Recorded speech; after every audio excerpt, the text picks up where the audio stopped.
அவர்கிட்ட கோபம் இருக்கும். அந்த கோபத்துக்கு பின்னாடி ஒரு அன்பு இருக்கும். அவர் அங்கே கீழே திட்டுறதை கிண்டல் பண்ணாங்க. ஏய் எதுக்கு நிற்கிறீங்க, அவங்க ஏன் இடிச்சிட்டு இருக்க போன்னு. அங்கே பெண்கள் இடிக்கிறதுன்றது அவர் கோபம் இருக்குது. எம்ஜிஆருக்கு இந்த இது இருந்திருக்கு. அவர் ஒரு கூட்டத்தில் பார்த்துட்டு பார்க்குறாரு உதவியாளர்களை பார்த்துட்டு அப்படின்றாரு.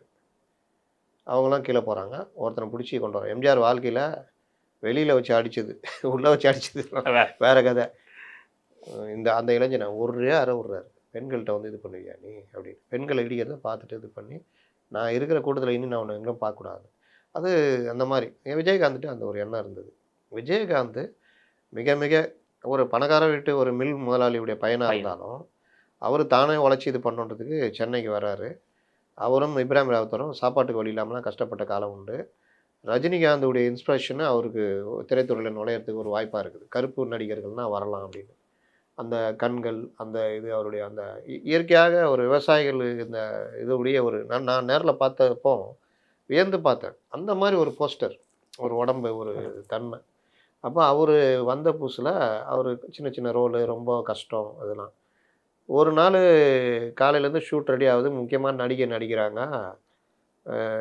இன்னும் அந்த அம்மா வரல. இவங்கெல்லாம் உட்காந்துக்கிட்டு இருக்கிறாங்க. கடைசியில் சரி அந்த அம்மா வரது லேட் ஆகும்னு எல்லாருக்கும் சாப்பாடு போடுறாங்க. சாப்பாடு பசியில் கை வைக்கும் போது நடிகை வந்துட்டாங்க. வாயா அவங்களே வந்துட்டாங்க, நீ உட்காந்து வாயா அப்படின்ட்டாங்க. பசியோடு நடித்த அந்த இதெல்லாம் அவர் பார்க்கும்பொழுது கிட்டத்தட்ட எம்ஜிஆர் ஸ்டைல்லையே நமக்கு என்ன சாப்பாடோ அது செட்டில் எல்லாருக்குமே சாப்பாடு இருக்கணும்.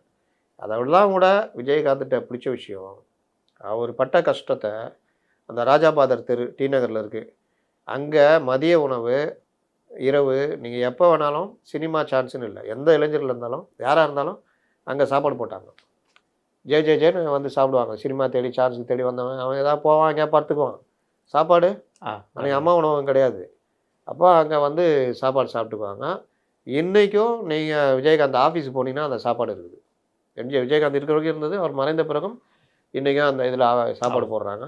நலத்திட்ட உதவிகளை அவர் அரசியல் தலைவராக இருந்த பிறகும் சொந்த காசில் அவர் நலத்திட்ட உதவிகள் ஒவ்வொரு பிறந்த நாளுக்கு மற்ற விஷயங்களுக்கு அவர் பண்ணியிருக்கார் ரெகுலராக.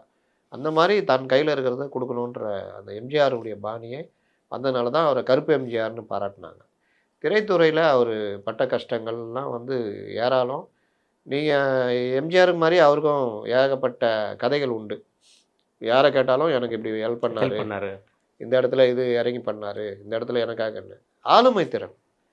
நீங்கள் இன்றைக்கி உக்காந்துட்டு யாரோ எங்கேயோ எப்படியோன்னு பேசினுக்கிறாருல விஜய் மாதிரி ஆட்கள். கட்சி ஆரம்பித்தப்போ ஜெயலலிதாவையும் கலைஞரையும் ஒரு சேர எடுத்தவர். கலைஞர் மேலே பக்தி கொண்டவர். ஆமாம். ஆனாலும் அரசியல்னு வரும்போது வச்சு செஞ்சு விட்டார்.